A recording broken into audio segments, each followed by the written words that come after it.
Hello എവറിവോൺ. നമ്മൾ ഇന്ന് discuss ചെയ്യാൻ പോകുന്നത് how to solve an AI problem. Artificial intelligence എങ്ങനെയാണ് പ്രോബ്ലം സോൾവിങ് ചെയ്യുന്നത് എന്നാണ് നമ്മൾ ഇന്ന് ഡിസ്കസ് ചെയ്യാൻ പോകുന്നത്. അപ്പോൾ അതൊരു സിസ്റ്റമാറ്റിക് അപ്രോച്ചാണ്. അപ്പോൾ നമുക്ക് വൺ ബൈ വൺ ആയിട്ട് ഓരോ സ്റ്റെപ്പുകളായിട്ട് തന്നെ പഠിക്കേണ്ടതുണ്ട്. നമുക്ക് നോക്കാം. ആദ്യം തന്നെ ഇപ്പോൾ നമ്മൾ സോഫ്റ്റ്വെയർ ഡെവലപ്മെൻ്റ് ഒക്കെ ഒരുപാട് പഠിച്ചവരാണ്. അപ്പോൾ അതിനകത്തൊക്കെ നമ്മൾ കണ്ടിട്ടുണ്ട് ഒരു സോഫ്റ്റ്വെയർ ഡെവലപ്പ് ചെയ്യുമ്പോൾ ആദ്യം റിക്വയർമെൻറ്റ് അനാലിസിസ് ഉണ്ട്, അണ്ടർസ്റ്റാൻഡിങ് ഉണ്ട്, ഡിസൈനിങ് ഉണ്ട്, കോഡിങ് ഉണ്ട്, ഡിപ്ലോയ്മെൻ്റ് ഉണ്ട്, മെയിൻ്റനൻസ് ഉണ്ട് എന്നൊക്കെ പറഞ്ഞ് ഒരുപാട് സ്റ്റെപ്പുകൾ, അതായത് ഒരു സിസ്റ്റമാറ്റിക് അപ്രോച്ച് അതിനുണ്ട്. അതുപോലെ തന്നെ ആർട്ടിഫിഷ്യൽ ഇൻ്റലിജൻസിനകത്ത് പ്രോബ്ലം സോൾവിങ്ങിനും ഒരു സിസ്റ്റമാറ്റിക് അപ്രോച്ച് ഉണ്ട്. ഒരുപാട് സ്റ്റേജുകളുള്ള ഒരു അപ്രോച്ചാണത്. അതിനകത്ത് കമ്പൈൻ ചെയ്യുന്നത് പ്രോബ്ലം അണ്ടർസ്റ്റാൻഡിങ് ഉണ്ട്. അതായത് എന്താണ് നമുക്ക് കിട്ടിയ ടാസ്ക് അത് വ്യക്തമായിട്ട് അണ്ടർസ്റ്റുഡ് ആയാൽ മാത്രമേ നെക്സ്റ്റ് ലെവലിലേക്ക് നമുക്ക് പോകാൻ കഴിയുള്ളൂ. പിന്നെ ഡാറ്റ ഹാൻഡ്ലിംഗ് ഉണ്ട്. ഇതുവരെ നമുക്ക് ആക്സസിബിൾ ആയിട്ടുള്ള ഡാറ്റകൾ മാനേജ് ചെയ്യാൻ, അതായത് അതിൽ നിന്ന് ലേൺ ചെയ്തിട്ട് വേണം ഗോൾ അച്ചീവ് ചെയ്യാൻ. അതുപോലെ ഇനി ഭാവിയിൽ എന്തൊക്കെ ടൈപ്പ് ഡാറ്റകൾ വരാനും ചാൻസ് ഉണ്ട് എന്നുള്ളതൊക്കെ നമ്മൾ ഡീറ്റെയിൽഡ് ആയിട്ട് പഠിച്ചിട്ട് വേണം ഇത് പെർഫോം ചെയ്യാൻ. അതിനെയാണ് ഡാറ്റ ഹാൻഡ്ലിംഗ് എന്ന് പറയുന്നത്. പിന്നെ വരുന്നത് മോഡൽ സെലക്ഷനാണ്. അതായത് പല ടൈപ്പിലുള്ള അൽഗോരിതംസ് ഉണ്ടായിരിക്കും ഓരോ മെഷീൻ ലേണിങ്ങിനായിക്കോട്ടെ, ഈ ഒരു ആർട്ടിഫിഷ്യൽ ഇൻ്റലിജൻസിൻ്റെ പ്രോസസ്സിങ്ങിനായിക്കോട്ടെ. അപ്പോൾ ഏതൊക്കെ മോഡൽസ്, ഏതൊക്കെ അൽഗോരിതംസ് യൂസ് ചെയ്യണം എന്ന് തീരുമാനിക്കണം. പിന്നെ ട്രെയിനിങ് ഉണ്ട്, ഡാറ്റ ട്രെയിനിങ്. അതായത് ആ ഡാറ്റയൊക്കെ ആ ഫംഗ്ഷനകത്തേക്ക് ഇൻപുട്ടായിട്ട് കൊടുക്കുമ്പോൾ എങ്ങനെയൊക്കെ ഔട്ട്പുട്ട് കിട്ടും, എങ്ങനെയൊക്കെ ഔട്ട്പുട്ട് കിട്ടണം എന്നുള്ള ട്രെയിനിങ് ഉണ്ട്. പിന്നെ ഇവാലുവേഷൻ ഉണ്ട്. അതായത് നമ്മൾ ചെയ്ത് വെച്ച കാര്യങ്ങളൊക്കെ കറക്റ്റായിട്ടാണോ എന്ന് മോണിറ്റർ ചെയ്യുക, ട്രാക്ക് ചെയ്യുക, ഇവാലുവേറ്റ് ചെയ്യുന്ന പ്രോസസ്സ്. ആൻഡ് ഫൈനലി ഡിപ്ലോയ്മെൻറ്റ്, അതായത് റിയൽ വേൾഡിലേക്ക് നമ്മൾ ആ പ്രൊഡക്റ്റ് കൊടുക്കുന്ന പ്രോസസ്സ്. പിന്നെ മെയിൻ്റനൻസ് ഒക്കെ ഉണ്ട്. അപ്പോൾ ഇത്രയും ഒരു സിസ്റ്റമാറ്റിക് അപ്രോച്ചിലൂടെയാണ് ആർട്ടിഫിഷ്യൽ ഇൻ്റലിജൻസിൻ്റെ ഒരു പ്രോബ്ലം സോൾവിങ് അപ്രോച്ച് എന്ന് പറയുന്നത്. അപ്പം നമുക്ക് വൺ ബൈ വൺ ആയിട്ട് നോക്കാം എന്തൊക്കെയാണ് എന്നുള്ളത്. ആദ്യത്തെ കാര്യം പ്രോബ്ലം ഡെഫിനിഷനാണ്. അതായത് എന്താണ് പ്രോബ്ലം എന്ന് നമ്മൾ അണ്ടർസ്റ്റാൻഡ് ചെയ്യുന്ന സ്റ്റേജാണ് ഇത്. Understand the objective. എന്താണ് നമ്മൾ സോൾവ് ചെയ്യാൻ പോകുന്ന പ്രോബ്ലം എന്ന് നമ്മൾ ആദ്യം മനസ്സിലാക്കണം. എന്നിട്ട് അതിനെ ക്ലാസിഫൈ ചെയ്ത് ഓരോ ക്ലാസിഫിക്കേഷനാക്കി മാറ്റണം. കാരണം ഇപ്പോൾ ഓരോന്നും ഓരോ ടൈപ്പുകളായിരിക്കും, അതിനകത്ത് തന്നെ ഓരോ സബ് ടൈപ്പുകളൊക്കെ ഉണ്ടായിരിക്കും. പിന്നെ റിഗ്രഷൻ നടത്തണം. അതായത് അത് ഇപ്പോൾ ഒരു രീതിയിലേക്ക് ആ പ്രോസസ്സ് കൊണ്ടുപോയി കഴിഞ്ഞാൽ കസ്റ്റമർ അതിൽ നിന്ന് പിന്തിരിയുന്നൊരവസ്ഥയിലേക്ക് പോകാൻ പാടില്ല. ആ ഒരു പഠനമാണ് റിഗ്രഷൻ എന്ന് മീൻ ചെയ്യുന്നത്. പിന്നെ ക്ലസ്റ്ററിങ് എന്ന് പറഞ്ഞു കഴിഞ്ഞാൽ നമുക്കതിന് വേണ്ടി ഒരുപാട് ഡാറ്റ കളക്ഷൻസ് കൊണ്ടുവരണം. പിന്നെ ജനറേഷൻ എന്ന് പറയുന്നത് നമ്മളുടെ ഈ പറയപ്പെടുന്ന മെഷീനെ അല്ലെങ്കിൽ ആ സോഫ്റ്റ്വെയറിനെ പ്രൊഡ്യൂസ് ചെയ്യുന്ന സ്റ്റെപ്പാണ് ജനറേഷൻ. അങ്ങനെ അതിനെ ഓരോ സ്റ്റെപ്പുകളായിട്ട് വേണം നമുക്ക് സോൾവ് ചെയ്യേണ്ടത്. അതൊക്കെ ഡീറ്റെയിൽഡ് ആയിട്ട് അണ്ടർസ്റ്റാൻഡ് ചെയ്യുന്നതിനെയാണ് നമ്മൾ പ്രോബ്ലം ഡെഫിനിഷൻ എന്ന് പറയുന്നത്. അപ്പോൾ എന്താണ് പ്രോബ്ലം എന്ന് ഐഡൻറ്റിഫൈ ചെയ്യണം. പിന്നെ എങ്ങനെയൊക്കെ അത് ക്ലാസിഫൈ ചെയ്യാൻ, കാരണം എല്ലാം കൂടെ ഒറ്റ ടൈപ്പ് ആയിട്ടാവില്ലല്ലോ, ഇൻറ്റഗ്രേറ്റഡ് വേർഷൻ ആയിരിക്കും, അതിനകത്ത് പല കോമ്പിനേഷൻസ് ഉണ്ടാകും. അതൊക്കെ ഫിൽട്ടർ ചെയ്തെടുക്കണം. പിന്നെ റിഗ്രഷൻ ഇല്ലാത്ത രീതിയിൽ ആ പ്രോബ്ലത്തെ സോൾവ് ചെയ്ത് കൊണ്ടുവരണം. ഡാറ്റ കളക്ഷനും ചെയ്തിട്ട് ഒരു നല്ലൊരു പ്രൊഡക്റ്റിനെ പ്രൊഡ്യൂസ് ചെയ്യാൻ കഴിയണം. പിന്നെ ഡിഫൈൻ സക്സസ് ക്രൈറ്റീരിയ. എങ്ങനെയാണ് ഒരു AI സൊല്യൂഷൻ നന്നായിട്ട് വർക്ക് ചെയ്യുന്നു എന്നുള്ളത് നമ്മൾ മെഷർ ചെയ്യുന്നതാണ് ഈ ഒരു സ്റ്റേജ്. അതായത് അതിൻ്റെ അക്യൂറസി എന്തൊക്കെയാണ്, F1 സ്കോർ എത്രയാണ്, അതായത് അതിൻ്റെ ഒരു എഫിഷ്യൻസി കാൽക്കുലേഷനാണ്. പിന്നെ പ്രിസിഷൻ, അതായത് ഓൾറെഡി നമ്മൾ അത് ഏറ്റവും പെർഫെക്റ്റ് ആയിട്ട് ചെയ്തു എന്ന് പ്രിസൈസ് ചെയ്യാൻ കഴിയണം. പിന്നെ റീകോൾ ചെയ്യാൻ കഴിയണം. അതായത് ഇപ്പോൾ കഴിഞ്ഞ പ്രാവശ്യം ഇത്ര ചെയ്തു, ഇനി ഇങ്ങനെ ചെയ്യണം. അതായത് ഒരു കംപ്ലീറ്റ് എന്താ പറയുക, ഒരു ട്രാക്ക്ഡ് ആയിട്ടുള്ള ഒരു പെർഫോമൻസ് ആയിരിക്കണം എന്നുള്ളതാണ് ചുരുക്കം. പിന്നെ നോ ദ കൺസ്ട്രെയിൻസ്, എത്ര ടൈമിൻ്റെ ഉള്ളിൽ ചെയ്യണം, പിന്നെ ഏതൊക്കെ റിസോഴ്സസ് യൂസ് ചെയ്യണം, പിന്നെ ഡാറ്റ അവൈലബിലിറ്റി ചെക്ക് ചെയ്യണം, പിന്നെ എത്തിക്കൽ കൺസേൺസ് എന്തൊക്കെയാണ്. അതായത് നമ്മളൊരു പരിപാടി തുടങ്ങുന്നതിൻ്റെ മുന്നേ നമ്മളൊരു മുൻകരുതലുകളായിട്ട് ചെയ്യേണ്ട കാര്യങ്ങളാണ് ഇതുകൊണ്ടൊക്കെ മീൻ ചെയ്യുന്നത്. അങ്ങനെയാണ് ഈ ഒരു അണ്ടർസ്റ്റാൻഡിങ് കൊണ്ട് മീൻ ചെയ്ത്. കാരണം വലിയൊരു ടാസ്ക്കാണ് ചെയ്യുന്നത്. അപ്പോൾ അതിനനുസരിച്ച് കൺസേൺസ് അറിഞ്ഞിരിക്കണം, എങ്ങനെയാണ് ഡിഫൈൻ ചെയ്യേണ്ടതെന്ന് അറിഞ്ഞിരിക്കണം, എന്താണ് പ്രോബ്ലം എന്ന് അണ്ടർസ്റ്റാൻഡ് ചെയ്തിരിക്കണം. ഇപ്പോൾ ഒരു എക്സാമ്പിളായിട്ട് പറയുന്നുണ്ട്, ഒരു കസ്റ്റമർ അടുത്ത മാസം ഈ ഒരു പ്രൊജക്റ്റിൽ നിന്ന് അല്ലെങ്കിൽ ഈ ഒരു സിസ്റ്റത്തിൽ നിന്ന് പിന്തിരിഞ്ഞ് പോകുന്ന ഒരവസ്ഥ വരാനുള്ള സാധ്യതകളും കൂടി നമ്മൾ പ്രെഡിക്റ്റ് ചെയ്തിട്ട് വേണം ഇതൊന്നുകൂടെ അഡ്വാൻസ് ആക്കി മാറ്റാൻ. മനസ്സിലായോ? അതായത് പാസ്റ്റ് ബിഹേവിയർ എങ്ങനെയാണെന്ന് നോക്കിയിട്ട് ചിലപ്പോൾ അടുത്ത മാസം ഈ കസ്റ്റമർ എന്ത് ചെയ്യും, ഇതിലേക്ക് വരില്ല, അതായത് ഒരു പിന്തിരിഞ്ഞ് പോകും. അപ്പോൾ അങ്ങനത്തെ ഒരു കേസ് ഉണ്ടാവരുത് എന്ന് മുൻകണ്ടുകൊണ്ട് അതും കൂടെ പ്രെഡിക്റ്റ് ചെയ്തിട്ട് വേണം. അതായത് രണ്ട് സൈഡും ഉണ്ട്, ഏത് കാര്യത്തിന് പോസിറ്റീവായിട്ടുണ്ടാവും നെഗറ്റീവായിട്ടുണ്ടാവും. അത് എന്ത് ചെയ്യണം, ആ രീതിയിൽ വേണം നമ്മൾ കാര്യങ്ങൾ മനസ്സിലാക്കാൻ.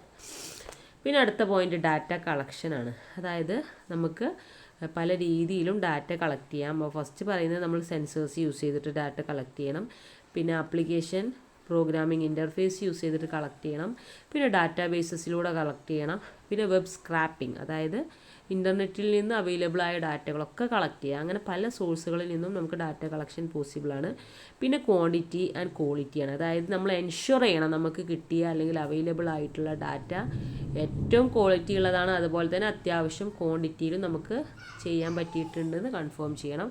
പിന്നെ ലാബലിംഗ് ആണ്. അതായത് ഓരോ ഡാറ്റയ്ക്കും കറക്റ്റ് ലാബിൽ ചെയ്യണം. കാരണം പല ടൈപ്പിലുള്ള ഡാറ്റകൾ സ്ക്രാപ്പിംഗ് പോലെ നമുക്ക് ഒന്നായിട്ട് കിട്ടുകയാണ്, ഒരു റോ ഐറ്റംസ് ആയിട്ട്. അപ്പോൾ അതിൽ നിന്ന് നമ്മൾ എന്ത് ചെയ്യണം, ഇങ്ങനെ ഫിൽട്ടർ ചെയ്ത് ലാബൽ ചെയ്ത് ഇങ്ങനെ കൊണ്ടുവന്നാലേ നമുക്ക് പ്രോബ്ലം സൂപ്പർവൈസ് ചെയ്യാൻ കഴിയുള്ളൂ.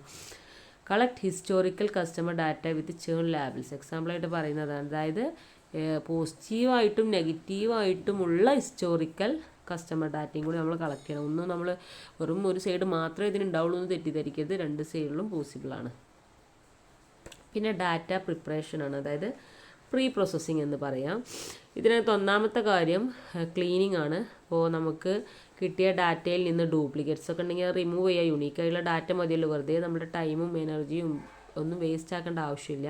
അപ്പോൾ ഡ്യൂപ്ലിക്കേറ്റ്സിനെ റിമൂവ് ചെയ്യുക, എന്തെങ്കിലും എറേഴ്സ് ഒക്കെ ഉണ്ടെങ്കിൽ അത് കറക്റ്റ് ചെയ്യുക, മിസ്സിംഗ് വാല്യൂസ് ഒക്കെ ഉണ്ടെങ്കിൽ അത് ഹാൻഡിൽ ചെയ്യുക. അതിനെയാണ് നമ്മൾ ക്ലീനിങ് എന്ന് പറയുക. പിന്നെ അടുത്താണ് ട്രാൻസ്ഫോർമേഷൻ. അതായത് ഡാറ്റനെ സ്റ്റാൻഡർഡൈസ് ചെയ്ത് കൊണ്ടുവരിക. കാരണം നമ്മൾ പറഞ്ഞ പോലെ അവിടുന്ന് എവിടുന്നൊക്കെയാണ് നമുക്ക് കിട്ടുന്ന, ഇപ്പോൾ സെൻസർ യൂസ് ചെയ്തിട്ട് വെബ് സ്ക്രാപ്പിംഗ് യൂസ് ചെയ്തിട്ട് പല രീതിയിൽ നമുക്ക് കിട്ടുന്ന ഡാറ്റനെ സ്റ്റാൻഡേർഡ് ആക്കണം. പിന്നെ ഓരോ കാറ്റഗറിയിൽ വേരിയബിൾ ആക്കിയിട്ട് എൻകോഡ് ചെയ്ത് കൊണ്ടുവരികയും വേണം. അതിനാണ് ട്രാൻസ്ഫോർമേഷൻ എന്ന് പറയുന്നത്. പിന്നെ ഫീച്ചർ എഞ്ചിനീയറിംഗ് ആണ്. അതായത് റെലവൻ്റ് ആയിട്ടുള്ളതൊക്കെ സെലക്ട് ചെയ്തിട്ട് പുതിയ പുതിയ ഫീച്ചേഴ്സൊക്കെ അവൈലബിൾ ആക്കി കൊടുക്കുക. പിന്നെ സ്പ്ലിറ്റിംഗ് ഉണ്ട്. അതായത് ട്രെയിനിങ്, വാലിഡേഷൻ, ടെസ്റ്റ് സെറ്റ് എന്നൊക്കെ പറഞ്ഞ് ഓരോന്ന് ഡിവൈഡ് ചെയ്തിട്ട് എക്സിക്യൂട്ട് ചെയ്യുക.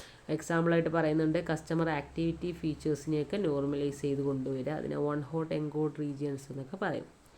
അതായത് കസ്റ്റമർ ആക്ടിവിറ്റി ഫീച്ചേഴ്സിനെ നോർമലൈസ് ചെയ്യുക, ഡാറ്റ പ്രിപ്പറേഷൻ നടത്തണം. അപ്പോൾ എന്തൊക്കെയാണ് ഡാറ്റ പ്രിപ്പറേഷനിലുള്ളത്? ക്ലീനിങ് ഉണ്ട്, ട്രാൻസ്ഫോർമേഷൻ ഉണ്ട്, ഫീച്ചർ എഞ്ചിനീയറിംഗ് ഉണ്ട്, സ്പ്ലിറ്റിംഗ് ഉണ്ട്. അടുത്ത് വരുന്ന മോഡൽ സെലക്ഷനാണ്. അതായത് ഏത് അൽഗോരിതം യൂസ് ചെയ്യണം എന്ന് ചൂസ് ചെയ്യുന്ന സ്റ്റേജാണ് ഈ മോഡൽ സെലക്ഷൻ എന്ന് പറയുന്നത്. പ്രോബ്ലത്തിൻ്റെ ടൈപ്പ് അനുസരിച്ചിട്ട് വേണം നമ്മൾ ചൂസ് ചെയ്യാൻ. ഇപ്പോൾ നമുക്ക് ക്ലാസിഫിക്കേഷൻ ടൈപ്പ് ആണെങ്കിൽ SVM എന്ന് പറഞ്ഞിട്ടുള്ള അൽഗോരിതം യൂസ് ചെയ്യാം. സപ്പോർട്ട് വെക്റ്റർ മെഷീൻ എന്ന് പറയപ്പെടുന്ന ഒരു അൽഗോരിതം യൂസ് ചെയ്യാം. ഇമേജസ് പ്രോസസ്സിങ്ങിനൊക്കെ ആണെങ്കിൽ CNN എന്ന് പറഞ്ഞിട്ടുള്ള അൽഗോരിതം ഉണ്ട്, കോൺവല്യൂഷണൽ ന്യൂറൽ നെറ്റ്വർക്ക് അൽഗോരിതം. പിന്നെ RNN ഉണ്ട്, സീക്വൻസ് ഡാറ്റ സീക്വൻസ് മാനേജ്മെൻറ്റിന് വേണ്ടിയിട്ട് റീകറൻറ്റ് ന്യൂറൽ നെറ്റ്വർക്ക് എന്ന് പറഞ്ഞിട്ടുള്ളൊരു കോൺസെപ്റ്റ് ഉണ്ട്. അപ്പോൾ അതൊക്കെ യൂസ് ചെയ്തിട്ട് നമുക്ക് എന്ത് ചെയ്യാം, അതൊക്കെ പെർഫോം ചെയ്യാം. പിന്നെ ബേസ് ലൈൻ മോഡൽ കൊണ്ടുവരാം, അതായത് ഒരു ബെഞ്ച് മാർക്ക് കൊണ്ടുവരണം. അപ്പോൾ എന്ത് കാര്യത്തിനും ഒരു സ്റ്റാൻഡേർഡ് ഉണ്ടല്ലോ, അപ്പോൾ നമ്മളൊരു സ്റ്റാൻഡേർഡ് ആദ്യം എന്ത് ചെയ്യുക, ഒരു ലൈനാക്കി വരച്ചിട്ട് അതിൻ്റെ എബോവ് എന്നുള്ള രീതിയിൽ എന്ത് ചെയ്യാം, മോഡൽസൊക്കെ സെറ്റാക്കി കൊണ്ടുവന്നു കഴിഞ്ഞാൽ ഏറ്റവും പെർഫെക്റ്റ് ആയിട്ട് എക്സിക്യൂഷൻ നടത്താൻ കഴിയും. ഇപ്പോൾ എക്സാമ്പിൾ പറയുകയാണെങ്കിൽ ഒരു ലോജിസ്റ്റിക് റിഗ്രഷൻ ആണെങ്കിൽ അതൊരു അൽഗോരിതം കേട്ടോ. അതാണ് ബേസ് ലൈൻ ആയിട്ട് നമ്മൾ യൂസ് ചെയ്യുന്നെങ്കിൽ നമ്മൾ അതിനനുസരിച്ചുള്ള എക്സ്പെരിമെൻറ്റ് ചെയ്യാൻ പറ്റുന്ന അൽഗോരിതംസ് വേണം യൂസ് ചെയ്യാൻ. ഇപ്പോൾ XGBoost എന്നൊക്കെ പറഞ്ഞിട്ടുണ്ട്, എക്സ്ട്രീം ഗ്രേഡിയൻറ്റ് ബൂസ്റ്റിംഗ് അൽഗോരിതം എന്നൊക്കെ പറഞ്ഞൊരു അൽഗോരിതം ഉണ്ട്. അപ്പോൾ ലോജിസ്റ്റിക് റിഗ്രഷനാണ് മെയിൻ ബേസ് ലൈനായി യൂസ് ചെയ്യുന്നത്. ഞാൻ പറഞ്ഞല്ലോ ബെഞ്ച് മാർക്കായിട്ട് യൂസ് ചെയ്യുന്നെങ്കിൽ XGBoost പോലെയുള്ള അടിപൊളി അൽഗോരിതംസൊക്കെ യൂസ് ചെയ്യേണ്ടി വരും. പിന്നെ മോഡൽ ട്രെയിനിങ് ആണ്. അതായത് ഈ മോഡലിനെ ട്രെയിനിങ്, ഞാൻ പറഞ്ഞല്ലോ നേരത്തെ നമ്മൾ ഫസ്റ്റ് പറഞ്ഞതാണ് ഡാറ്റ ട്രെയിനിങ്ങിൻ്റെ കേസ്. അപ്പോൾ അതിനെ ട്രെയിൻ ചെയ്ത് കൊണ്ടുവരുന്ന കേസാണ്. ഫസ്റ്റ് നമ്മൾ എന്ത് ചെയ്യണം, മോഡലിനെ ഫിറ്റ് ചെയ്യണം. അതെന്ത് ചെയ്യണം, നമ്മൾ കുറേ ഡാറ്റ യൂസ് ചെയ്ത് കണ്ട് ഒരുപാട് പാറ്റേൺസ് ഡെവലപ്പ് ചെയ്ത് കൊണ്ടുവന്ന് അതിൽ നിന്ന് ലേൺ ചെയ്തിട്ട് ഏറ്റവും ബെസ്റ്റ് ആക്കിയിട്ട് ഈ പ്രൊഡക്റ്റിനെ മാറ്റുന്നതാണ് ഫിറ്റ് ദ മോഡൽ എന്നുള്ള എക്സിക്യൂഷൻ. പിന്നെ ട്യൂണിങ് ഉണ്ട്, ഹൈപ്പർ പാരാമീറ്റേഴ്സ് വെച്ചിട്ട് എന്ത് ചെയ്യുക, കാര്യങ്ങൾ ഒപ്റ്റിമൈസ് ചെയ്യുക. ഹൈപ്പർ പാരാമീറ്റേഴ്സ് എന്ന് പറഞ്ഞു കഴിഞ്ഞാൽ നേരത്തെ പറഞ്ഞ പോലെ തന്നെ നമ്മളോരോ പാരാമീറ്റേഴ്സ് സെറ്റ് ചെയ്ത് മുൻകൂട്ടി വെച്ച് കൊടുക്കണം, എന്നിട്ട് വേണം എക്സിക്യൂഷൻ നടത്താൻ, അല്ലെങ്കിൽ ഇത് പറ്റ ലോ ലെവലായിട്ട് മാറും. Learning rate, number of layers എത്ര വേണം എന്നുള്ള കാര്യങ്ങളൊക്കെ നമ്മൾ മുൻകൂട്ടി, അതായത് ഒക്കെ മുൻകൂട്ടി ഡിസൈൻ ചെയ്തിട്ട് വേണം എക്സിക്യൂഷൻ നടത്താൻ എന്നർത്ഥം. പിന്നെ ക്രോസ് വാലിഡേഷൻ ഉണ്ട്, അതായത് ഓവർ ഫിറ്റിങ്ങോ ആക്സസ് ജനറലൈസേഷനൊക്കെ അവോയ്ഡ് ചെയ്യാൻ വേണ്ടിയിട്ട് ക്രോസ് വാലിഡേഷൻ എപ്പോഴും ഇതിങ്ങനെ അനലൈസ് ചെയ്തുകൊണ്ടിരിക്കുക എന്നർത്ഥം.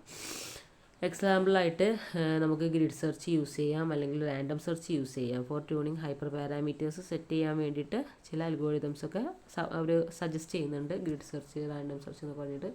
അതൊക്കെ യൂസ് ചെയ്തുകൊണ്ട് നമ്മളുടെ ഈ ഒരു മോഡലിനെ ഏറ്റവും ബെസ്റ്റാക്കി മാറ്റാം. പിന്നെ വരുന്നത് ഇവാലുവേഷനാണ്. അതിനകത്ത് ഒന്നാമത് പറയുന്നത് മെട്രിസസ് ആണ്. അതായത് റെലവൻ്റ് ആയിട്ടുള്ള മെട്രിസസ് യൂസ് ചെയ്തുകൊണ്ട് നമ്മളുടെ ഈ ഒരു പ്രൊഡക്റ്റിനെ നമ്മൾ എന്ത് ചെയ്യാണ്, മനസ്സിലാക്കാൻ ശ്രമിക്കുകയാണ്, അല്ലെങ്കിൽ മോണിറ്റർ ചെയ്യുകയാണ്, അല്ലെങ്കിൽ ഇവാലുവേറ്റ് ചെയ്യുകയാണ്. AUC എന്നൊക്കെ പറഞ്ഞു കഴിഞ്ഞാൽ ഏരിയ അണ്ടർ കർവ് എന്ന് പറഞ്ഞുകൊണ്ട്, അതായത് അതിൻ്റെ പെർഫോമൻസിനെ അനലൈസ് ചെയ്യാണ് ഇവാലുവേഷനോട് മീൻ ചെയ്യുന്നത്. ഇപ്പോൾ ഒരു പ്രോഗ്രാം ചെയ്തൊരു മെഷീൻ ഉണ്ടാക്കി വെച്ചാൽ പോരല്ലോ, അതിൻ്റെ പെർഫോമൻസൊക്കെ നമ്മൾ എന്ത് ചെയ്യണം, അനലൈസ് ചെയ്തുകൊണ്ടിരിക്കണം. AUC അനലൈസ് ചെയ്യണം, അക്യൂറസി അനലൈസ് ചെയ്യണം, റീകോൾ അനലൈസ് ചെയ്യണം. മൊത്തത്തിൽ മെട്രിസസിൻ്റെ ബേസിലതൊന്ന് അനലൈസ് ചെയ്യണം. പിന്നെ വാലിഡേഷൻ സെറ്റ് ഉണ്ട്, അതായത് അൺസീൻ ഡാറ്റ എന്ന് പറയുന്നത്, അതായത് ഇനി വരാനിരിക്കുന്ന ഡാറ്റ ഇങ്ങനെയൊക്കെ വന്നു കഴിഞ്ഞാൽ ഇങ്ങനെയൊക്കെ സംഭവിക്കുന്നു കൂടെ ഇവാലുവേറ്റ് ചെയ്യണം. കാരണം ഇതിൻ്റെ ഒരു പ്രത്യേകത പറഞ്ഞാൽ ഒരു ദിവസത്തിന് 2 ദിവസത്തിനല്ല, അത് കാലങ്ങൾക്ക് വേണ്ടി ഉണ്ടാക്കി വെക്കുന്ന ഒരു മെഷീനാണ്. അപ്പോൾ എന്ത് ചെയ്യണം, കഴിഞ്ഞ കാലത്തിൽ നിന്നും ലേൺ ചെയ്യണം, വരാനിരിക്കുന്ന കാലത്ത് ഇങ്ങനെ ഡാറ്റ വന്നു കഴിഞ്ഞാൽ ഇങ്ങനെ സോൾവ് ചെയ്യണമെന്ന് പ്രെഡിക്റ്റ് ചെയ്യും കൂടെ വേണം. പിന്നെ എറർ അനാലിസിസ് ആണ്, അതായത് വേർ, എവിടെ, വൈ, എന്തുകൊണ്ട്. അതായത് ഈ മോഡലിനകത്ത് എന്തെങ്കിലും നമ്മളിങ്ങനെ ടെസ്റ്റ് ചെയ്യുക, വാലുവേറ്റ് ചെയ്യുന്നതിനിടയിൽ മിസ്റ്റേക്കുകൾ കണ്ടു തന്നാൽ എവിടെ മിസ്റ്റേക്ക്, എന്തുകൊണ്ട് മിസ്റ്റേക്ക് എന്നുള്ള ഡീറ്റെയിൽഡ് അനാലിസിസ് നടത്തണം. ഇപ്പോൾ ഒരു കൺഫ്യൂഷൻ മെട്രിസസ് ആണ് യൂസ് ചെയ്യുന്നതെങ്കിൽ അതിൻ്റെ ഫാൾസ് പോസിറ്റീവ്സ് എന്തൊക്കെയാണ്. ഇപ്പോൾ ഒരു പ്രൊഡിക്ഷൻ നടത്തി കഴിഞ്ഞാൽ, ചേൺ പ്രൊഡിക്ഷൻ എന്നൊക്കെ പറഞ്ഞു കഴിഞ്ഞാൽ ഉപഭോക്താക്കൾക്ക് താല്പര്യമില്ലാത്ത കേസുകളൊക്കെ വരുന്നത്, അതൊക്കെ നമ്മൾ പ്രിഡിക്റ്റ് ചെയ്തിട്ട് അനലൈസ് ചെയ്ത് കൊണ്ടുപോകണം. പിന്നത്തെ സ്റ്റേജാണ് ഡിപ്ലോയ്മെൻറ്റ്. അതായത് ഈ പ്രൊഡക്റ്റിനെ നമ്മൾ റിയൽ വേൾഡിലേക്ക് ഇട്ട് കൊടുക്കുകയാണ് ചെയ്യുന്നത്. നമ്മുടെ ഭാഗങ്ങളിൽ ഇവാലുവേഷനും ടെസ്റ്റിങ്ങും കാര്യങ്ങളൊക്കെ ചെയ്ത് കഴിഞ്ഞു. ഇനി അവരുടെ കയ്യിലെങ്ങനെ എന്നുള്ളത്. ആദ്യം തന്നെ ഇൻ്റഗ്രേഷനാണ്. നമ്മൾ ഈ എംബഡഡ് മോഡലിനെ ഒരു അപ്ലിക്കേഷൻ ആക്കിയിട്ട്, അല്ലെങ്കിൽ ഒരു വർക്ക് ഫ്ലോ ആക്കിയിട്ട് സെറ്റ് ചെയ്തിട്ട് വേണം ഡിപ്ലോയ് ചെയ്യാൻ. പിന്നെ എപ്പോഴും ഇങ്ങനെ മോണിറ്റർ ചെയ്തുകൊണ്ടിരിക്കണം. അതായത് മോഡൽ പെർഫോമൻസ് ഓവർ ടൈം എന്നുള്ളത് എങ്ങനെയാണ് ട്രാക്ക് ചെയ്തുകൊണ്ടിരിക്കണം. ഡാറ്റ ഡ്രിഫ്റ്റ് നടക്കുമ്പോൾ അതെങ്ങനെ, മോഡൽ DK നടക്കുമ്പോൾ എങ്ങനെ. അതായത് ഡാറ്റ ഡ്രിഫ്റ്റ് എന്ന് പറഞ്ഞു കഴിഞ്ഞാൽ പോസിറ്റീവായിട്ട് നെഗറ്റീവായിട്ടുള്ള ഡാറ്റകളൊക്കെ വരാം. അതായത് നമ്മൾ ഈ ഒരു സിസ്റ്റത്തിനെ ഏത് രീതിയിൽ ബാധിക്കുന്നതുമായിട്ടുള്ള ഡാറ്റകൾ വരാം. ഞാൻ പറഞ്ഞില്ല, മുൻകൂട്ടി പ്രെഡിക്റ്റ് ചെയ്യുന്നുണ്ട് ഇതിനകത്ത്. എങ്ങനെയാണ് ഇനിയൊരു ഡാറ്റ അങ്ങനെ വന്നു കഴിഞ്ഞാൽ എങ്ങനെ ചെയ്യാമെന്നുള്ള പ്രഡിക്ഷനും കൂടെ ഇതിനകത്ത് നടക്കുന്നുണ്ട്. അതാണ് ഡാറ്റ ഡ്രിഫ്റ്റ്. മോഡൽ DK എന്ന് പറഞ്ഞു കഴിഞ്ഞാൽ കാലങ്ങൾ കൊണ്ട് ഇങ്ങനെ ഇത് പെർഫോമൻസ് കുറഞ്ഞ് വരുന്ന ഒരു കേസ് ഉണ്ടാവാതിരിക്കാൻ എന്ത് ചെയ്യണം, എപ്പോഴും ഇങ്ങനെ മോണിറ്റർ ചെയ്ത് ട്രാക്ക് ചെയ്ത് കൊണ്ടുപോകണം. പിന്നെ റീട്രെയിനിങ് പൈപ്പ് ലൈനാണ്. അതായത് പെർഫോമൻസ് ഡ്രോപ്സ് ഒക്കെ ഉണ്ടായി കഴിഞ്ഞാൽ, പെർഫോമൻസ് ഡ്രോപ്പ് ആയി കഴിഞ്ഞാൽ അങ്ങനെ ഓട്ടോമാറ്റിക്കലി അതിങ്ങനെ ട്രെയിൻ ചെയ്ത് ഇങ്ങനെ കൊണ്ടുവരണം. അതിനുള്ള സെറ്റപ്പും കൂടെ ഉണ്ടാക്കി വരണം. Deploy model as rest API, monitor for drift and customer behaviour. അപ്പോൾ നമ്മളൊരു റെസ്റ്റ് API ആയിട്ടൊരു മോഡൽ ഇങ്ങനെ ഡിപ്ലോയ് ചെയ്ത് കൊടുക്കും. എന്നിട്ട് കസ്റ്റമേഴ്സ് അതിനോട് എങ്ങനെ പെർഫോം ചെയ്യുന്നു, പെരുമാറുന്നു എന്നുള്ളതിൽ നിന്ന് നമ്മൾ മോണിറ്റർ ചെയ്തിട്ട് അതിങ്ങനെ മെയിൻറ്റെയിൻ ചെയ്തിട്ടും ഡെവലപ്പ് ചെയ്തും കൊണ്ടിങ്ങനെ നടക്കണം. അപ്പോൾ ഒരു സോഫ്റ്റ്വെയർ ആണെങ്കിൽ പോലും നമ്മൾ തുടക്കത്തിൽ വാങ്ങിയ പോലെ അല്ലല്ലോ, പിന്നെ ഇങ്ങനെ അപ്ഗ്രേഡ് ചെയ്ത് പോകണ്ടേ, അതുപോലെ കേട്ടോ. പിന്നെയുള്ള കേസാണ് ഫീഡ്ബാക്ക് ലൂപ്പ് ആൻഡ് മെയിൻ്റനൻസ്. അതായത് ഇതിൻ്റെ മെയിൻ്റനൻസ് എങ്ങനെയാണ് നടക്കുന്നത്. അതായത് കണ്ടിന്യൂൽ ആയിട്ടുള്ള ലേണിംഗ് ഉണ്ടായേ മതിയാവും. ഞാൻ പറഞ്ഞു അപ്ഗ്രേഡ് ചെയ്ത് പോയേ മതിയാവും. പുതിയ ഡാറ്റ വെച്ചിട്ട് മോഡൽ എന്ത് ചെയ്യണം, അപ്ഡേറ്റ് ചെയ്ത് കൊണ്ടുപോകലും മസ്റ്റാണ്. User feedback, user real world feedback എന്ന് പറഞ്ഞു കഴിഞ്ഞാൽ നമ്മൾ പ്രൊഡക്റ്റ് ഡിപ്ലോയ് ചെയ്തതിന് ശേഷം അത് യൂസ് ചെയ്യുന്ന യൂസേഴ്സ് എന്തൊക്കെ ഫീഡ്ബാക്ക് തരുന്നു, അതിനനുസരിച്ച് മോഡൽ ഇമ്പ്രൂവ് ചെയ്ത് കൊണ്ടുവരണം. പിന്നെ എത്തിക്കൽ ചെക്സ് ആണ്. അതായത് ഇതിനകത്ത് നടക്കുന്ന കാര്യങ്ങൾ എന്തെങ്കിലും എത്തിക്കൽ ഇഷ്യൂസ് ഉണ്ടോ എന്ന് ഇങ്ങനെ ഓഡിറ്റ് ചെയ്ത് കൊണ്ടുപോകണം. അതായത് regularly evaluate if the model unfairly target specific user group. ആരെങ്കിലും അൺഫെയർ ആയിട്ട് ഇത് ടാർഗറ്റ് ചെയ്യുന്നുണ്ടോ, പെർഫോം ചെയ്യുന്നുണ്ടോ എന്ന് അറിയില്ല. കാരണം നമ്മൾ ഈ കൊടുത്ത കോഡിങ്ങിനകത്തൊക്കെ ഹ്യൂമൻ ഇൻ്റർവെൻഷൻ ഇല്ലാതെ ഹ്യൂമൻ ആക്ടിവിറ്റീസ് പെർഫോം ചെയ്യാന്നുള്ള ഒറ്റ മീനിങ് ഇതിനകത്തുണ്ട്. അപ്പോൾ എന്തെങ്കിലും രീതിയിലേക്ക് അത് മാറുന്നുണ്ടോ, അൺഫെയർ ആയിട്ട് മാറുന്നുണ്ടെങ്കിൽ അപ്പോൾ സോൾവ് ചെയ്ത് കൊണ്ടുപോകണം എന്നുള്ള ഒരു ഇവാലുവേഷനും കൂടെ നടക്കുന്നുണ്ട്. ഇത്രയാണ് ആർട്ടിഫിഷ്യൽ ഇൻ്റലിജൻസിൻ്റെ പ്രോബ്ലം സോൾവിങ് സ്റ്റെപ്പുകളുള്ളത്. അപ്പോൾ വളരെ ഡീറ്റെയിൽ ആയിട്ടുള്ളൊരു വീഡിയോ ആണ്. എല്ലാവർക്കും കോൺസെപ്റ്റുകൾ ക്ലിയർ ആയിട്ടുണ്ടാവുമെന്ന് വിചാരിക്കുന്നു. Okay, thank you.